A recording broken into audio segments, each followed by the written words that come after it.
Hola, ¿qué tal amigos de noticias? ¿Cómo están todos ustedes? Muy buenas noches. Vengo con una lamentable partida. Acaba de fallecer el actor Park Hee-jung. Se sabe que él falleció hoy a los 31 años. Era un modelo, actor. No pudo superar el cáncer que lo venía combatiendo de hace años atrás, en el 2019. Se sabe que el actor apareció en el drama Chicago. Falleció hoy, como le vengo diciendo, víctima del cáncer. Se sabe que en este momento, amigos de noticias, ya hay varios medios que están publicando esta información de últimos momentos, que es muy lamentable. Se sabe que era un cantante, actor surcoreano conocido por ser participante de la segunda temporada de Produce 101.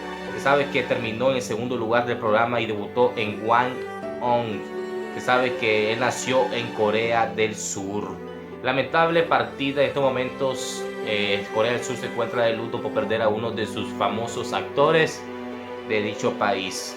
Amigos de noticias, más información al respecto no tengo. Se sabe también que tenemos varios tipos de condolencias sobre el fallecimiento de este actor y cantante. Pueden buscarlo en YouTube como Park Hee-jung.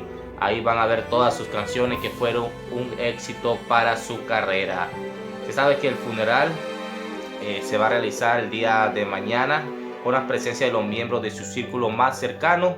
Sabemos que por la seguridad de sanidad igualmente están cancelando todo tipo de funeral.